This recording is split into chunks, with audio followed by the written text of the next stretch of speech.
Hey, hey, you. Hey, listen, listen. I have words to say. This episode is going to be a little long, so bear with us, please. Cool, thanks, bye. Hey, do you guys know what tomorrow is? Halloween. The spook day. The spook day. The spook Indeed. day. Do you know what the day after that is? Your birthday. It is. What? But that second point is not important. Tomorrow is Halloween, so we've decided that this episode will be sort of a spooky story. A spooky story. One of the classics, right? So like one of the springboards, one of the jumping off points for scary stories in the modern day, you could say. It's a story from 1902. It's called The Monkey's Paw, written by W. Jacobs. It first appeared in Harper's Monthly in 1902 and was reprinted in his third collection of short stories, The Lady of the Barge, later that year. We've found several adaptations of this story. There's a lot of people that take to YouTube and do their own versions of this story or just read it verbatim. There's some pretty good productions on YouTube. One by Ricky Lewis Jr. There's a lot of good added like background noise and stuff that gives the story some life. So we're going to take a crack at it ourselves. The caveat is our author-in-chief has actually made some additions to this story. So we're going to use primarily maybe about 80% of the original story, and then we're going to finish with our version. So thanks, Momma Monkey, for putting in the time to write that up. We appreciate you. Thanks. Of course. Thank you. It was fun. Yeah, definitely. I've read it already. Looks pretty good. Excited to jump in. I think what we're going to do is we're going to have everybody read at one point or another. There's a little bit of dialogue in this story, so we're going to divvy that out somehow. You guys in the future will know more than we do right now. Exactly. So. I love how that always happens. Time's a weird thing. Yeah, truly. Somebody needs to play the intro music, though. Wait, we have intro music? Yep, here it comes.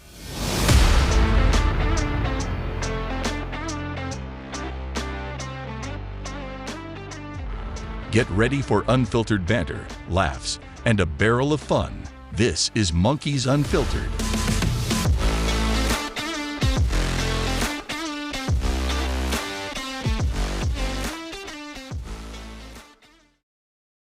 The Monkey's Paw by W. Jacobs and adapted by Momma Monkey. It was a cold, wet night outside, but inside the cozy living room of the Laburnum Villa, the curtains were drawn and the fire crackled warmly. Mr. White and his son Herbert were playing chess. Mr. White, whose strategy was questionable, had just made a risky move, prompting a gentle smile from his wife, who was knitting quietly by the fire. "Listen to that wind," Mr. White remarked, trying to distract his son from noticing his mistake. I hear it. His son replied, focusing on the board. Check. Mr. White hesitated. "I doubt Morris will come tonight," he said, stalling. Might. His son declared, ending the game. "That's what happens when you live out here in the middle of nowhere," Mr. White grumbled. "Of all the miserable, out-of-the-way places, this is the worst. The path's a swamp, and the road's a river. What were people thinking when they built out here?" Don't worry, dear. Mrs. White said soothingly. You'll win next time. Mr. White looked up sharply, just in time to intercept a knowing glance between mother and son. The words died away on his lips, and he hid a guilty grin in his thin gray beard. Before Mr. White could reply, they heard the gate clanging, followed by the heavy steps of a visitor approaching the door. That's him, Herbert said as the footsteps drew closer. Mr. White hurried to open the door. "Sergeant Major Morris," he greeted, welcoming a tall, broad man with a ruddy face and bright eyes. After handshakes and introductions, Morris sat by the fire and watched contentedly while his host got out whiskey and tumblers and stood a small copper kettle on the fire. After a few drinks, the conversation turned to Morris's travels.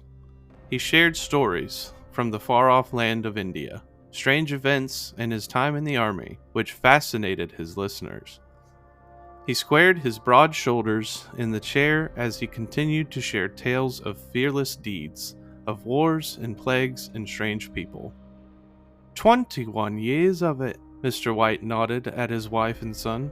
He left as a young man, working in the warehouse, and now look at him.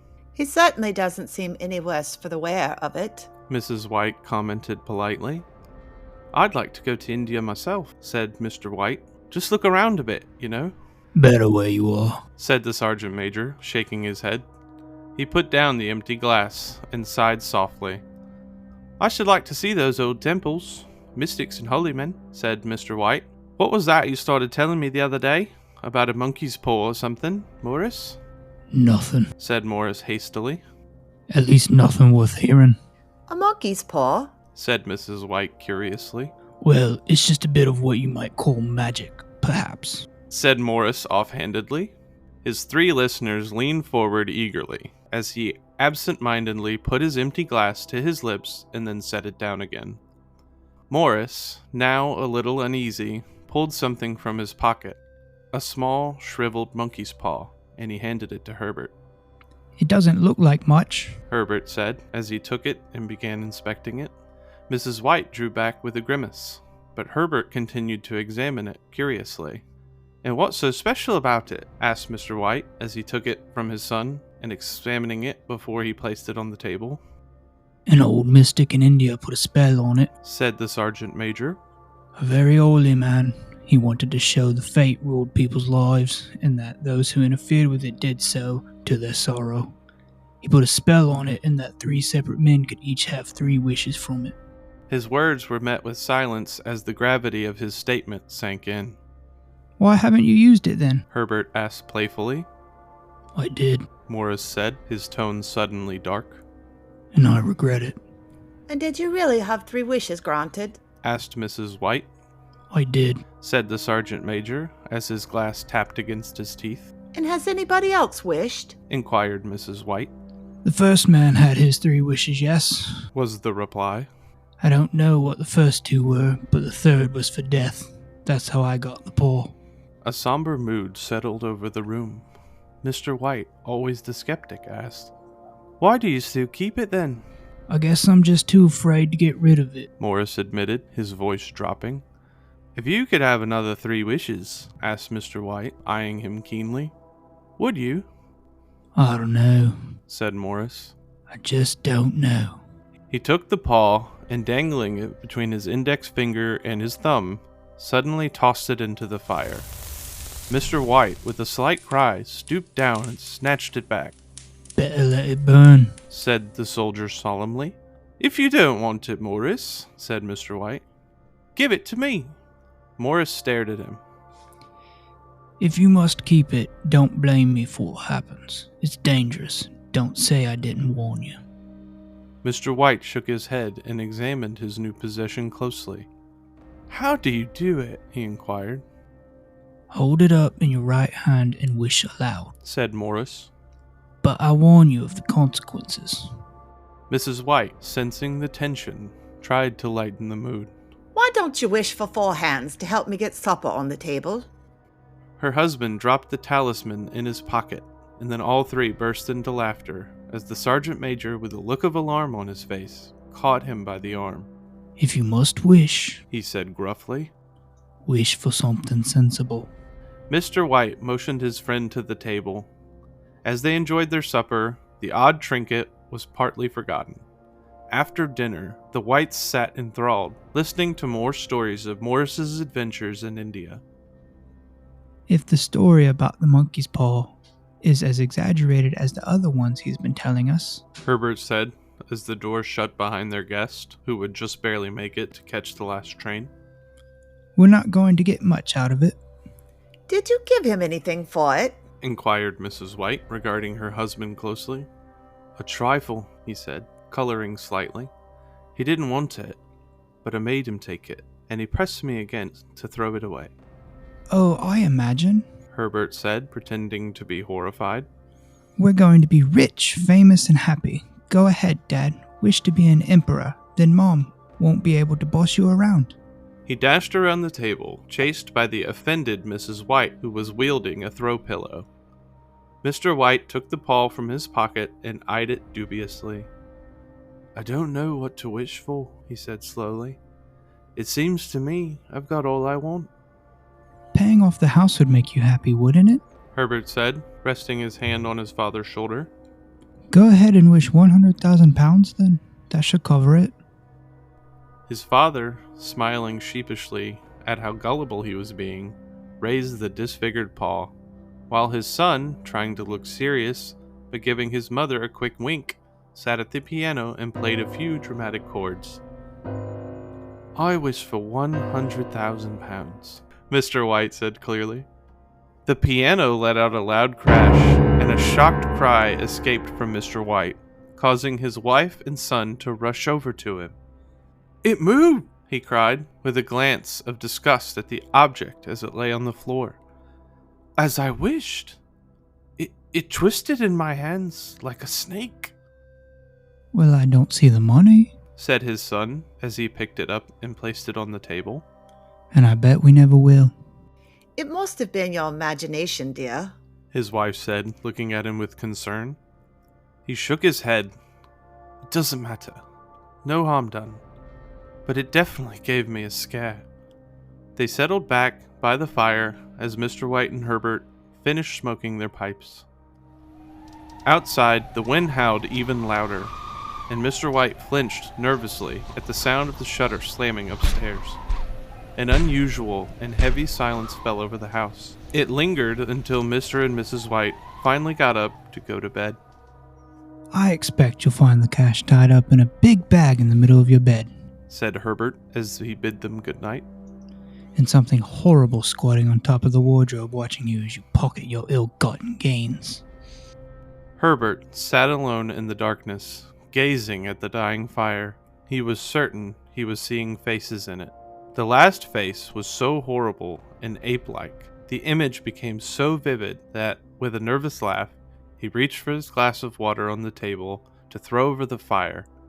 Instead, his hand landed on the monkey's paw. Shuddering, he wiped his hand on his coat and headed to bed. Do we want to chat for a minute? Yeah, dude. Morris be creeping. So let me Morris warns them and then immediately when asked is like, "Oh, here's how you do it." Right. Right. Don't do it, but this is how you do it. Yeah, you better be careful. Well, how do I make it work if I want to? Oh, let me just sit down and tell you real quick. Wait a minute. You're a heck of a friend. You're just going to tell me how to... I mean, the last guy wished for death. Right. Also, I apologize for our horrible British accents. That's okay. So wait, did he tell him? Did he tell him what? We're good. All right. I answered my own question. All right. So we're moving on to part 2. We're changing narrators. Yeah, I'll take it. All I right. reckon. Good luck to you is all I can say. This has been one of the harder things I've done. I've always been interested in like voice acting and narration and stuff, and I'm now understanding what that's actually like. It's a lot. In the bright winter sunlight streaming over the breakfast table the next morning, Herbert laughed at his worries from the night before. The room now felt ordinary and comforting, a stark contrast to the eerie atmosphere of the previous night. The shriveled, dirty monkey's paw had been tossed carelessly onto the sideboard, as if no one really believed in its supposed powers, I suppose all old soldiers are the same. said Mrs. White. The idea of our listening to such nonsense. How can wishes be granted these days? And if they could, how could 100,000 pounds hurt us? It might drop on your head from the sky, said Herbert, Morris said the wishes happen so naturally said Mr. White. that you might, if you so wished, attribute it to coincidence. Well, don't break into the money before I come back, said Herbert as he rose from the table. I'm afraid it'll turn you into a mean, vindictive man, and we shall have to disown you. His mother laughed, and following him to the door, watched him head down the road. Returning to the breakfast table, she appeared very happy at the expense of her husband's gullibility. However, that did not stop her from rushing to the door when the postman knocked, nor from grumbling about the sergeant major's drinking habits when she found that the mail only brought a distillery's bill. Her Herbert will have some more of his funny remarks, I expect, when he comes home. she said as they sat at dinner. I suppose so. Said Mr. White as he poured himself a drink. But I'm telling you, that thing moved in my hand. I swear it. You thought it did. Said the old lady soothingly. I'm telling you, it did. He replied. It wasn't my imagination. I had just... What's wrong? Mrs. White made no reply. She was watching the mysterious movements of a man outside, who was peering in an undecided fashion at the house. He appeared to be trying to make up his mind whether to enter. Thinking about the 100,000 pounds, she noticed that the stranger was well dressed and wore a shiny new silk hat. 3 times he paused at the gate and then walked by. The 4th time he stood with his hand upon the gate and then suddenly flung it open and walked up the path. Mrs. White at the same moment placed her hands behind her and hurriedly unfastened the strings of her apron. She brought the stranger, who seemed ill at ease, into the room. He gazed at her and listened in a preoccupied fashion as Mrs. White apologized for the appearance of the room. She then waited as patiently as her thoughts would permit for him to broach his business, but he was strangely silent. I was asked to call, he said at last, and stooped and picked a piece of lint from his trousers. I come from Ma and Megan's. Is anything the matter? Mrs. White asked breathlessly. Has something happened to Herbert? What is it? What is it? Her husband interrupted. There, dear. He said hastily. Sit down and don't jump to conclusions. You've not brought bad news, I'm sure, sir. Eyeing the man wistfully. I'm sorry, began the visitor. Is he hurt? Demanded Mrs. White. Badly hurt, he said quietly, but he is not in any pain. Oh, thank God. Said Mrs. White, clasping her hands. Thank God for that. Thank God. She broke off suddenly as the sinister meaning of the assurance dawned upon her, and she saw the awful confirmation of her fears in the man's averted face. She caught her breath and, turning to her slower-witted husband, lay her trembling hand upon his. There was a long silence. He was caught in machinery, said the visitor in a low voice. Caught in the machinery? Repeated Mr. White in a dazed fashion. Yes, responded the man. He sat staring blankly out the window, gently taking his wife's hand in both of his, just as he used to do during their courting days nearly 40 years ago. He was all we had left, he said softly, turning to the visitor. This is so hard. The visitor cleared his throat and slowly walked over to the window. The firm wished me to convey their sincere sympathy with you in your great loss, he said without looking round. I beg that you will understand I am only their servant and merely obeying orders. There was no reply. Mrs. White's face was pale, her eyes staring and her breath inaudible. Mr. White's face was that of a shell-shocked war victim. I was to say that Ma and Megan's takes no responsibility, continued the man. They admit no liability at all, but in consideration of your son's services, they wish to present you with a certain sum as compensation. Mr. White dropped his wife's hand and, rising to his feet, gazed and looked in horror at the visitor. His dry lips shaped the words. How much? 100,000 pounds, was the answer. Unaware of his wife's cries, the old man gave a faint smile, reaching out with his hands, like the blind man, and collapsed to the floor in a lifeless heap. And that's the end of part 2. At the end of part 2, we now see that the wish has brought consequences, right? Right. So that is, I don't know if anyone has heard of a monkey's paw offer before, but it's derived from this story where you are able to get wishes, but they come with a caveat, right? So it's like a kind of deal with the devil situation. It's where you get what you asked for, but ultimately at a cost you weren't willing to pay in the first place. I only know what it is from the Phasmophobia video game. But by the time you figure it out, it's too late. So yeah, there was a great movie about this. Mom, do you remember? There's like a hat man that came around with a briefcase, and he's like, "Hey, if you take this, like people will die or something." You know what I'm talking about? no. It's not a super old movie. It's probably the early aughts or something, but I can't for the life of me remember what the name of the movie is. I want to say that was the premise. He had a briefcase of money. He said, you can take the money, but like if you do, somebody will die. Sounds vaguely familiar, but I mean, I watch a lot of movies, so I don't really know. Fair enough. But all right. So moving on to part 3 now. Sure, let's do it. All right. We'll be having a narrator change again. We want to keep things interesting. In the large new cemetery, about 2 miles away, the old couple buried their son and returned to a house filled with shadows and silence. It had all happened so quickly that they could barely grasp it, and they remained in a state of quiet anticipation, as if waiting for something else to happen. Something that might ease the heavy burden on their aging hearts. Their sense of expectation slowly turned into resignation, the kind of hopeless acceptance that is often mistaken for apathy in the elderly. They barely spoke to each other anymore, as there was nothing left to say, and their days stretched on endlessly, filled with exhausting emptiness. Later that night, Mr. White woke suddenly, stretched out his hand, and found himself alone. The room was dark, except for the sound of quiet weeping coming from the window. He raised himself in bed and listened. Come back, she said tenderly. You will be cold. The sound of her sobs gradually faded in his ear. The bed was warm, and his eyes grew heavy with sleep. He drifted in and out of restless slumber until a sudden, frantic scream from his wife jolted him awake. The paw! She cried wildly. The monkey's paw! He started up in alarm. Where is it? What's the matter? She came stumbling across the room toward him. I want it, she said quietly. You've not destroyed it, have you? It's in the parlor on the shelf, he replied, marveling. Why? She cried and laughed together, and bending over, kissed his cheek. I only just thought of it, she said hysterically. Why didn't I think of it before?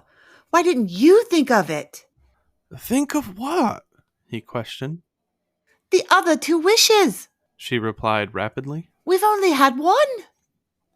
Was that not enough? He demanded fiercely. No, she cried triumphantly. We will still have one more. Go down and get it quickly, and wish your boy alive again. The man sat up in bed and flung the bedclothes from his quaking limbs. Good God, you're mad, he cried aghast. Get it, she panted. Get it quickly and make the wish.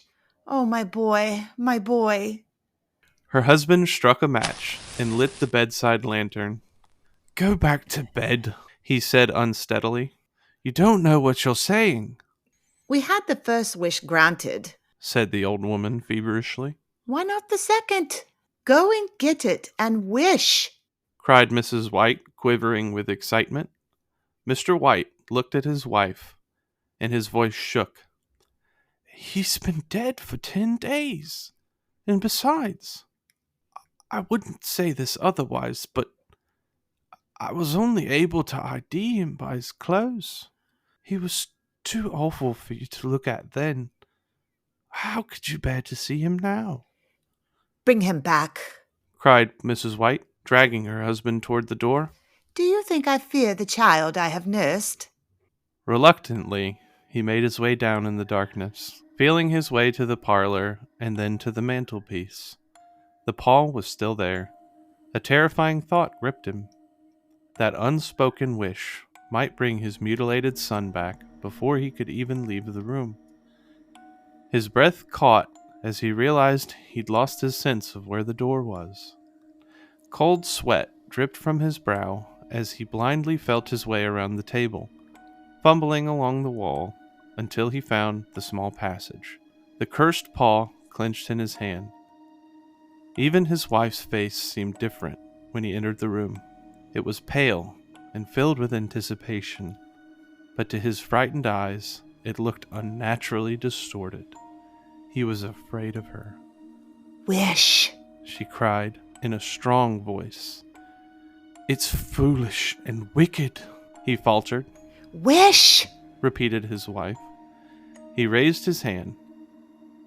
I wish my son alive again.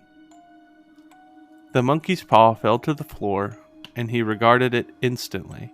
Then he sank trembling into a chair as Mrs. White, with burning eyes, walked to the window and raised the blinds. He sat there, growing cold, occasionally glancing at his wife as she stared out the window. The candle, burning down past the rim of the holder, cast flickering shadows on the ceiling and the walls, until, with one final, large flicker, it went out. Overcome with a deep sense of relief that the wish hadn't worked, Mr. White quietly slipped back into bed. A minute or two later, Mrs. White silently joined him. Neither spoke, but both lay silently listening to the ticking of the clock.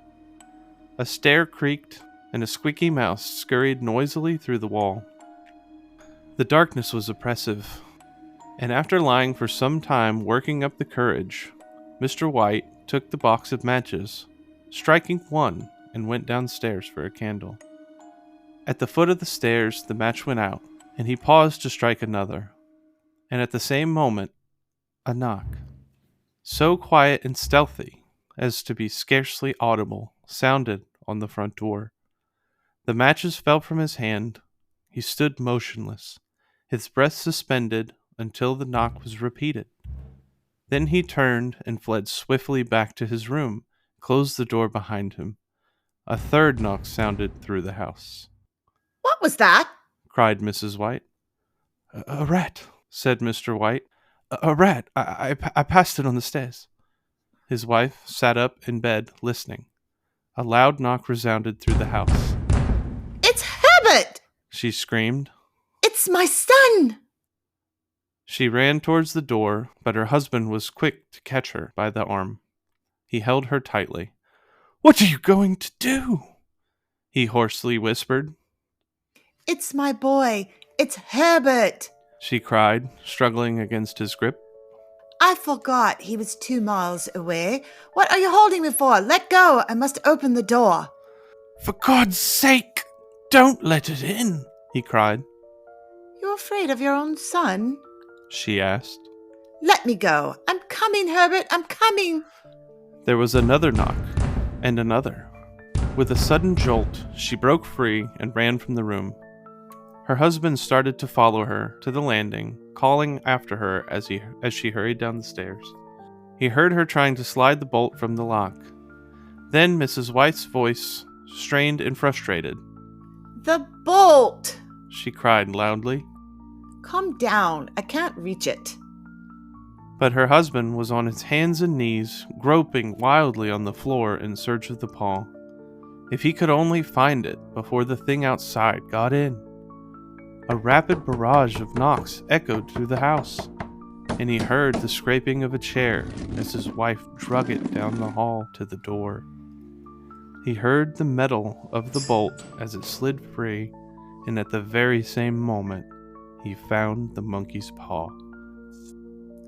Frantically, drawing in a deep breath, he prepared to make a wish.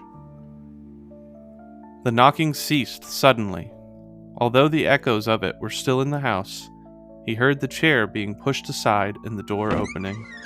A cold wind rushed up the staircase, and a long, loud wail of disappointment and misery from his wife gave him the courage to run down to her side.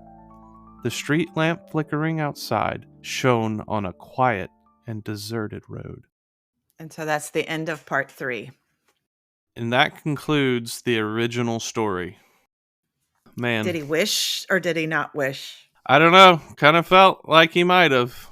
He might have. I don't know. I'm still here, don't worry. I didn't go anywhere. Hayden does in fact exist. He does. Yeah, I felt like that was really tense. I like that. That was a good middle bit. That was a lot. I mean, the original story, is written in Old English, so it's a little heavy, but I think it's still very well written, and maybe it's why it's one of the top classics, as they call them. Yeah, certainly. Classics. All right. I'm sorry, but every time you read, and because your character's name is Mrs. White, I just can't stop picturing the Clue character. That's okay. Every time he says Mr. White, I think of Breaking Bad. Mr. White! bitch! Yeah, bitch! Yeah, science! Sorry. Alrighty, part 4. Narrator change. Hours later, after he helped his wife to bed, Mr. White sat alone in the living room, staring at the twisted, shriveled paw on the table. The fire had long since died out, but the chill in the room remained, and he knew deep down that something had been at the door, something dark, something unnatural. The house seemed to be suffocating him. The silence was more than he could take. It was so quiet that it made every creak, every gust of wind feel amplified and alive. Mr. White stared at the spot where his wife had collapsed in despair, her wails of sorrow still echoing in his ears. Only then did he notice that the door was ajar, a cold draft sweeping into the house. But he didn't move to close it. He felt like a puppet with its strings cut, empty, hollow, and numb. The cursed monkey paw still sat on the table, gnarled and twisted, a reminder of the terror that had unfolded. He could feel its presence gnawing at his sanity. He couldn't shake the feeling that something had changed, not outside, but inside the house. Something was here. His eyes darted to the hallway where the shadows seemed more profound. It looked like a giant black hole, and he imagined everything being pulled into it. His heart raced as a sound came from the hallway. It wasn't a knock this time. It was something much worse. It was slow, deliberate, the sound of footsteps, heavy, shuffling as if something was dragging itself toward him. His breath caught in his throat. No, it can't be. The sound grew closer and louder. It was unmistakable. Someone, no, something, was moving through the house, dragging itself over the wooden floorboards, its breathing slow, labored, and inhuman. He forced himself to stand up, his legs shaking violently beneath him. Every instinct screamed at him to run, but his feet felt like they were rooted to the floor. The hairs on the back of his neck stood up, and his heart was pounding so hard he thought it might explode. He knew what was coming, and it wasn't his son. Not anymore. A voice, low, guttural, barely recognizable as human, croaked from the hallway. Father. It was a twisted mockery of his son's voice, the words slurred and choked by something unnatural. His stomach twisted in revulsion, and tears sprang to his eyes. Herbert, He whispered, his voice cracking. is that you? The thing in the hallway stopped. Mr. White could barely breathe, and he could hear his own heartbeat in his ears. The sound of the shuffling grew closer. It was almost at the threshold now. He backed up, nearly tripping over the edge of the carpet as the figure appeared. It was a shadow at first. Then as it stepped into the light, Mr. White's heart dropped into his stomach. It was his son, but not the way he remembered him. Herbert's body was grotesquely disfigured, his skin pale and shredded, hanging loose over broken bones. His face was barely recognizable. It had been crushed. His jaw was hanging at a crooked angle. The stench of decay filled the room, choking Mr. White. Herbert's eyes, milky and unfocused, stared ahead, but there was no life in them, just emptiness, a hollow shell of the young man he had once known. Father. The word gurgled from Herbert's throat, and a thick black liquid oozed from his mouth, splattering onto the floor. He reached out with a twisted, broken hand, his fingers bent at unnatural angles, stretching towards Mr. White. Mr. White stumbled backwards, his hand clawing at the table behind him, his breath coming in ragged gasps. His mind commanded him to run, but his body refused to obey. His son, his dead son, was standing before him. Mr. White's head was spinning. All the warmth and love he'd felt for his son was buried beneath the horror and disbelief. This isn't real. He muttered, his voice hoarse. This can't be real. Herbert took another step forward, his foot dragging along the floor with a sickening scrape. The sound grated in Mr. White's ears. Help me, Father. Help me. The words sent shivers down his spine. This wasn't his son. This was something else. Something twisted, something wrong. The curse had brought him back, but it had also taken everything that had made him human. Mr. White felt his legs buckle beneath him as he collapsed to the floor. He couldn't tear his eyes away from the abomination that had once been his son. His fingers scrambled for something, anything that could stop this nightmare. And then he felt it. The paw, cold and lifeless in his hand. No, I can't. His voice broke as Herbert's hand reached his shoulder, the grip cold and deathly strong. Mr. White shuddered, feeling his flesh crawl beneath his son's unnatural touch. He couldn't let this continue. He could not let his son exist in this state. Go back to where you came from. We didn't mean it, please. I wish for you to be gone. Mr. White cried as he squeezed his eyes tightly shut. The room fell into a dead silence. Mr. White's eyes opened slowly, and his heart finally felt like it was beating again as he exhaled deeply. Herbert was gone. The door that had previously only been cracked was now standing wide open, allowing a frigid wind to sweep through the room, carrying with it an almost unbearable pain. For hours, Mr. White sat in the cold, his body numb. He couldn't bring himself to move. His wife lay upstairs, still lost in her grief, unaware of the horror that nearly claimed them both. The paw lay on the floor where he had dropped it, twisted and shriveled, but no longer holding any power. It had done its job. It had fulfilled the wishes at a cost too great to bear. But something about the paw had changed.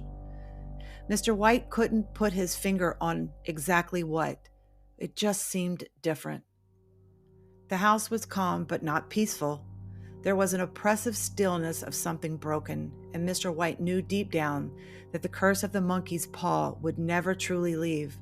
It would linger in the walls, in the air, in his mind, forever. Mr. White locked the door that night, but he knew it was pointless. Some doors, once opened, could never be closed again. The paw had twisted fate, and in doing so had twisted everything it touched. And though the house was still, Mr. White would never feel safe again. Not really. Not after what he'd seen. Not after what he had done. Wow, okay, so there's a little bit more to this story, but that could actually be an ending right there. That was chilling. Did we even read the rest of it? That was chilling. I have to tell you guys, when I was reading this to my husband, he really confessed he didn't want to sleep next to me that night. All right, I mean, good Yeah. Lord. I mean, nightmare fuel, I guess. Sleeping with one eye Wow, open. and y'all keep in mind, Momma Monkey wrote this latter half here. This is Yeah. really good. All right, we're going to move into part 5 and switch narrators again. I'll take it. It looks like these next few parts are pretty shorter for the most part. Yeah. So even though there's a lot of parts Yeah. left, I don't feel like there's much more reading left. It had been several days since the final wish. The wish Mr. White made to send Herbert back to wherever he had come from. There was an odd tension in the air. Mr. White and his wife barely spoke to each other, both trapped in their own minds, drowning in the silence and torturous memories of the horrible events they had endured.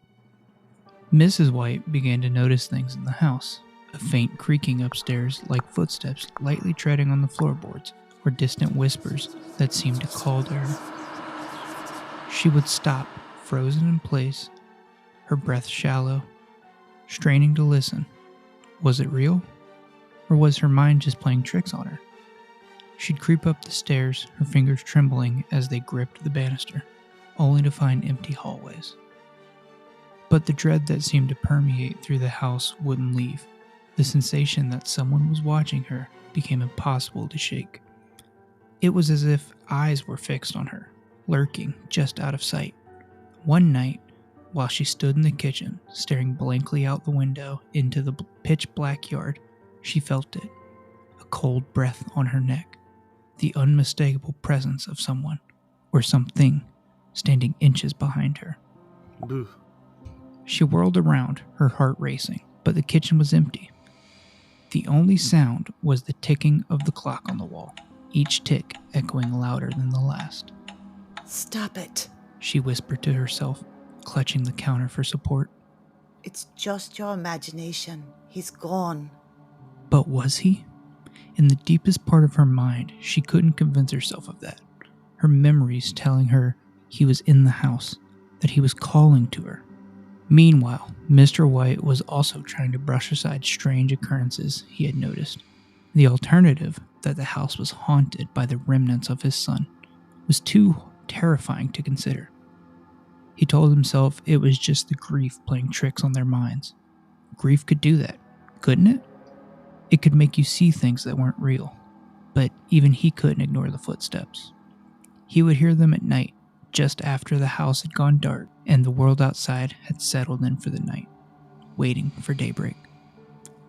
The sound would begin upstairs, a slow, dragging shuffle that grew louder, more insistent, as if something or someone was pacing the halls. But that night, the footsteps coming down the hallway were simply too insistent to ignore. Herbert? Mrs. White whispered in the dark, clutching the bed sheets tightly. Herbert, is that you? Mr. White, lying beside her, his body rigid with fear, his eyes pinned on the doorway. He reached for his wife's hand in desperation. Failing to find her hand, he shut his eyes tightly and pulled the covers over his head. Gripped with fear, he waited for what he was sure was coming: death. When he woke in the morning, surprised to be alive, he realized that whatever this thing was, it seemed to enjoy tormenting them, like how a cat plays with its prey before it kills it. Would they ever be rid of this constant state of fear, or is this the punishment they had unknowingly chosen when they tempted fate? Into part 5. This next passage looks a little short. You want to take that one too? Yeah, I can do it. All right, let's push on. The footsteps weren't the worst of it. It was feeling as though they were going insane. There were moments they would swear they saw Herbert standing in the corner of a room, his disfigured body flickering in and out of view as if passing between this world and another. It was a constant reminder of what they had done, of all they had unleashed into their home. That night, as the Whites prepared for bed, the footsteps came again, louder than ever. They started upstairs, but descended quickly as if rushing towards something. And then the knocking began. A slow, deliberate knock at the front door, just like the night Herbert had returned. And then, from behind him, a whisper, low and guttural, but unmistakably Herbert's voice. "Father." The air grew colder, the room darker, as the footsteps resumed. Mr. White turned slowly, knowing with every fiber of his being that whatever was coming was not his son, but something far worse. And it wasn't leaving until it got what it came for. For tonight, though, it appeared he was safe as quickly as they had come. The steps retreated. All right. So they're being haunted. Man, this is like getting real tense. I know, let's Yeah, keep just going. Let's keep I going. think. You take it, Jason. I'll do part 7. Mr. White barely slept. He was filled with dreadful anticipation, waiting for the next knock, the next whisper of that wretched voice. The lines between reality and nightmare blurred, and when he managed to sleep, he dreamed of Herbert, his face twisted, deformed, reaching out with those broken, mangled hands, dragging him into the cold, dark underground. Mrs. White had become almost unrecognizable.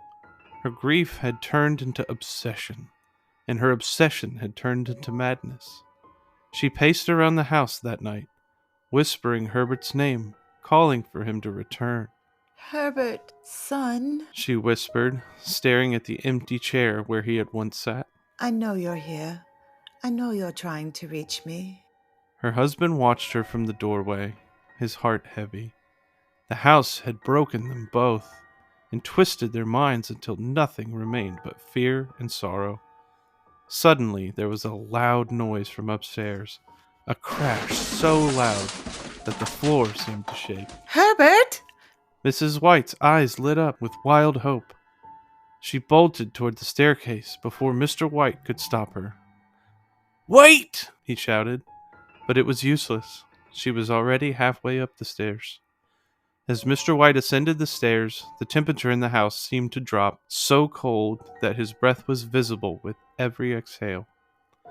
The shadows on the walls were twisting and writhing, as if they had a life of their own. He could hear it now, too, the faint whispering, growing louder, echoing from every corner of the house. "Father, Mother, come to me." Mr. White reached the top of the stairs just as Mrs. White flung open Herbert's bedroom door. The room was a wreck. The bed was overturned, and the few remaining belongings had been thrown against the walls. But that wasn't what made Mr. White's blood run cold. It was the figure standing at the far side of the room. Just a shadow at first, barely visible in the dim light, but unmistakably there. Herbert. Or at least what used to be Herbert. His form was gaunt and skeletal, his skin gray. Once bright and full of life, his eyes were hollow, black pits that seemed to swallow the light around them.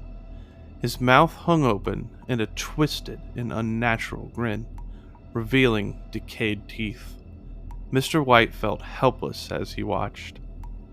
"Mother." The voice from the figure was no longer human, but a demonic rasping sound. "You called me, and I've come back." Mrs. White's breath caught in her throat. Her hands trembled as she reached out toward him, tears streaming down her face. Herbert, She sobbed. son. "Stop!" Mr. White shouted, his voice shaking with fear. He reached for his wife, but she was just beyond his grasp. The monster, pretending to be his son, began to emerge from the shadows, its movements jerky and unnatural. Its voice grew louder and more insistent. "Help me, Mother. Please, help me." Mrs. White, her desperation blinding her to the horror in front of her, took a step forward. No, we can bring him back. We can fix this. She said, still frozen by fear. All Mr. White could do was watch as his wife approached what wasn't Herbert. "Look at him!" Mr. White cried, his voice cracking. "That's not a son!" She hesitated for a moment, her tear-filled eyes locking onto the figure for a brief, terrifying second. It seemed as if its grin widened, a twisted, malicious glint flashing in its hollow eyes. At that very moment, the thing's hand shot out from the shadows, gripping Mrs. White's wrist with a forceful tug. Without hesitation, he dragged her into the darkness, the silence of the room broken only by her soft gasp. But it wasn't a cry of fear. A look of wild elation crossed her face as her gaze fell upon her son. Gone was any recognition of his decayed, grotesque form. Her fractured mind, shattered by grief, only saw the boy that she had lost. Herbert, my darling boy. She whispered, reaching out to stroke his distorted face. Her fingers ran over the twisted remnants of flesh as if it were the smooth skin of a child, her mind refusing to acknowledge the horror before her. The creature's lips curled into a wicked smile. "I knew you'd join me, Mother. You always loved me the most." Mrs. White nodded, a frenzied gleam in her eyes as she clutched her son's cold hand. Together, they turned their gaze toward Mr. White, who stood frozen in terror, his legs trembling as if they were rooted to the spot. "Come, Father. Herbert said, his voice a low hiss. Join us in the shadows." Mrs. White, or whatever she had become, mirrored her son's words, beckoning Mr. White with twisted fingers and a sickly sweet smile. It's safe here, darling. Come to us. Mr. White backed away, his chest tightening with panic, sweat pouring down his face. This isn't real, he thought. This is just my grief playing tricks on me. It can't be real. But reality had shifted the moment he had tempted fate with the cursed monkey's paw. For weeks after, the house had felt haunted by Herbert's presence, yet it wasn't the comforting sensation of a loved one lingering. No, this was something far darker, far more sinister. He felt them watching from the corner, waiting for him. In the dim light of the room, he knew he wasn't just imagining things. The soft shuffling sound jerked him from his thoughts. He hadn't noticed her move, but there she was, Mrs. White, or the thing that had once been her, standing just inches from him. Her face was no longer the loving vision he had known. Her skin hung loose, rotting, her eyes sunk in dark holes, her mouth twisted into a ghastly smile. The bones from her fingers protruded through the torn flesh as she reached for him. Come to me, my love, she croaked, her voice a chilling echo of the woman he had once adored. Her fingers brushed against his skin, cold and clammy, yanking him from his denial. With a scream, he stumbled backwards, knocking over a chair as he stumbled toward the stairs. He could hear their footsteps now, Herbert and Mrs. White, following him, their voices growing louder, more insistent.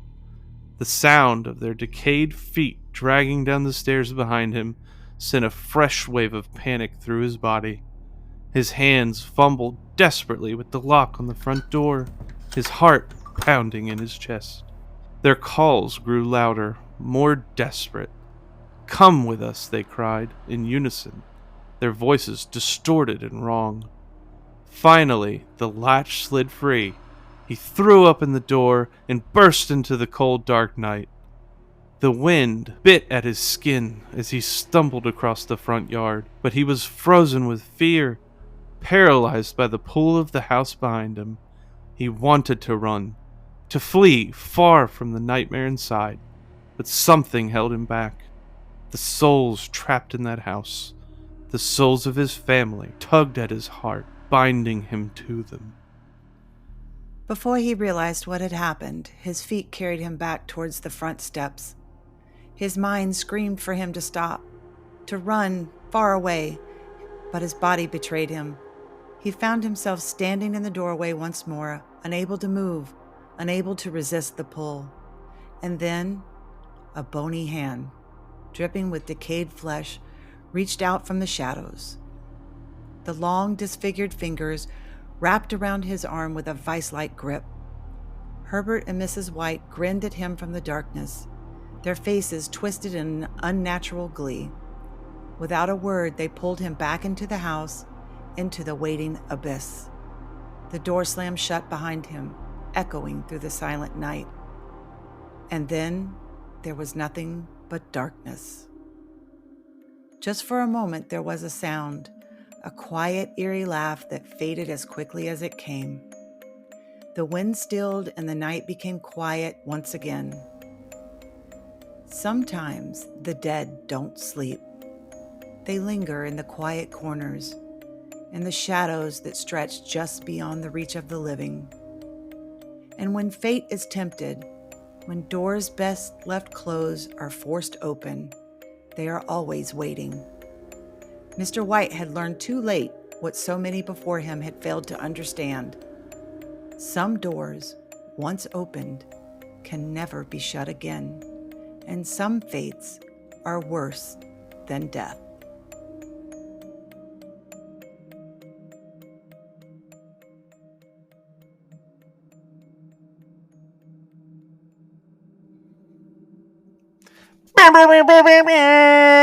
Dude! Man! That was awesome! Mom, that was so awesome! Yeah, you're Holy cow. I was about to say, you sounding like a witch was good too, man. My pretties. We're done. Yeah. Cut us off, Hayden. Well, you want to do monkey mischief or what? Well, before we get to that, what did y'all think of? Wait, before we get to that, what did y'all think of the story? I've read the original story. Yeah. And it was really good. I was tentative about it at first, but listening, like I mentioned at the top of the show, listening to those YouTube like interpretations where there's like added sound effects and whatnot really adds atmosphere to the story. If you read it in just the old English it's written in, it's kind of dense, Clunky. it's like really, it's a lot. So what Momma Monkey has done is taken the story and like filtered it out a little bit and converted it more to contemporary English, so it was a lot easier of a read. And then of course she added on the back end there, and holy cow. It's awesome. Yeah, It I was think fun. everything from the point of like Mrs. White trying to unlock the door to let Herbert in, that was like Yeah. the end of the original, right? Yeah. Right. I don't want to spoil it, but then the original story, both wishes get used at the same time. Yeah. We kind of separated them to Yeah, so put a Mhm. special so you kind finish of on like it. adapted it and made your own kind of. Yeah. And And she knocked it right out of the park. I was about to say the ending. Like at first, I was like, it's not much of a horror story, but then once we got deeper, in, I was like, okay, this is getting me. Like Yeah. if the listeners could see my face, I was like, oh God. So her version is a lot more deliberate and literal, whereas the original story is more of like the monster you can't see. right. It's more of just the dread of potential. Yeah. It's a lot of And- implication. But I mean, if you think Yeah. back in 1902, they didn't have all the literary sources to draw on, such as movies, books, and other short stories, because we're all connoisseurs of these types of reads. So, Yeah, and we teased this concept a long time ago about doing this type of thing. So like if there's ever an episode our audience gives us feedback on, let it be this one. You guys have to get on social media and let us know what you thought. We're highly self-conscious about this. We're not sure if our accents are going to be any good. Let us know. I mean, me personally, I've always had an affinity for voice acting. Yeah, let's not do British anymore. not do British anymore. Let's not do British anymore, please. Yeah, me personally, I've always had an affinity for voice acting, and I really just want some feedback on it personally. Well, and for me, outside of like a structured writing environment, whether it be high school, college, whatever that may be, this is really the first time I've let any of my writing go public for other people to have an opinion on. I was about to say it's really good. Thank you. Like I really enjoyed it. And I hear tell that you're working on some other stuff too. Yeah? I am. I kind of put a pin in it while we worked on this. It'll be a much longer read, and we may have to break that one up over several episodes into a series. Right. But well, and again, this is like hindsight note. Yeah, currently at the time of recording, you're expecting a hurricane to hit you anytime now. Yeah, tomorrow So- I'm about to get blown away. It's great. Let's hope not. Yeah, let's hope not. Yeah, it's only one of the top 5 strongest Atlantic hurricanes ever. So Right. If more episodes don't come out, you'll know. You'll why. know why. Oh. Okay, so there's a couple things. There's a couple things here, right? It's time to lighten the mood, number one. I agree. And I would be remiss, because this episode is coming out the day before Halloween, and you alluded to it at the top of the show. It is Middle Monkey's birthday next week. So you guys need to at least jump in social media and give him a happy birthday wish, because without Middle Monkey, this would just not be the same. I'm sorry. Oh, get F Hayden. I was making sure you were paying attention. I'm sorry. But 2 days before this episode came out, there was another birthday, if I'm not mistaken. Yes, it is indeed. It is the Golden Child's birthday on the 28th. So you guys make sure you show him some love. Yeah. The 29th is Momma Monkey and Papa Monkey's anniversary. We just packed it all in here. Good save, Hayden. I was making sure you were paying attention. I wondered how long it would take you to raise your hand and go, wait just a damn minute. I almost said something at the top of the show, but I didn't want to interrupt the flow, and I was like, whatever, I'll just let it go. Right. Way to be a trooper, champ. Absolutely. I not. usually don't talk about my birthday at all. Yeah. Suffice it to say, because Hayden, you're on the 28th of October. I'm at the 1st of November, and Matthew is the 14th of November. Correct. Like, it's easy to think that Mom really likes Valentine's Day. I've heard that before. Sex for Valentine's, babies for Christmas. Right. Yeah, exactly. Whatever. Hey, if you joined us in social media this week, you would have seen that the Monkey Mischief joke this week. Y'all ready? Yeah. What happened to Hayden? Hell yeah. I don't know. He's having a struggle. I bus know. over It looked there. like he was having a stroke. Anyways, Monkey Mischief this week. Why did the vampire go to the doctor? Get his teeth cleaned. That's a good guess. Because he had rabies. He's a bat. Because he was a coffin.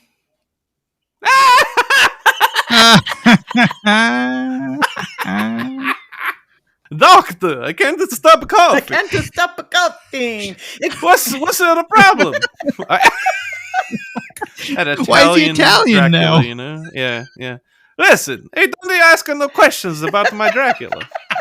Oh my god. If you have no idea what we are talking about, that means you do not follow us on social media. You need to jump on Facebook right now and like and follow us at Monkeys Unfiltered on Instagram, on YouTube, on Spotify, on Apple, wherever you get your podcasts. Do it. Rate the show. Show us tons of love. And if you happen to have a dad joke that you think would be fitting for Monkeys Unfiltered, you can visit us at www.monkeysunfiltered.com. There's a submission form where you can submit that joke. If we happen to voice your joke on air, Hayden, what happens? They get a sticker. Thank you so much, Herbert. Yes, you will get a Monkeys Unfiltered sticker. It's amazing. Yay. Good job. All right. Thanks, monkeys. Thank you for doing all the writing. Well, I appreciate you guys hanging in there with me. I know, like, doing accents and whatnot isn't exactly your bag. This is, again, the first time we're trying this concept. Really, really, really looking for your feedback on this one, audience. Let us know as soon as you can. I'm sure there's plenty of listeners that can speak to each one of us directly, so just let us know, in your own time. But give us suggestions, too. yeah, definitely. Obviously, this is a longer one. Thanks for taking the time to finish it all the way through. Hope you liked it. And we might try this again in the future, but you have to let us know. Yep. All right. This has been Monkeys Unfiltered. We do this every single week. If you want it again, it'll happen. Peace. Even if you don't want it, it's going to happen. It's going to happen. Right. Later, monkeys. Bye-bye. Goodbye. Happy Halloween.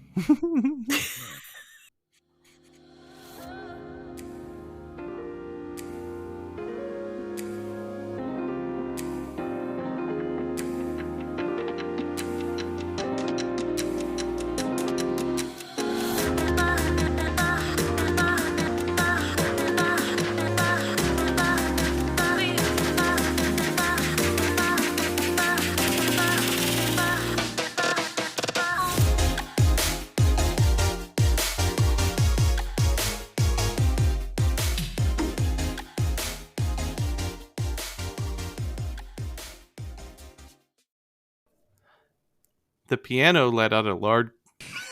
Golly, why is this so hard? Because you're making fun of me for leaving in the probably word so. the. Yeah, I bet that's retribution. All right. The piano let out a large... So stupid.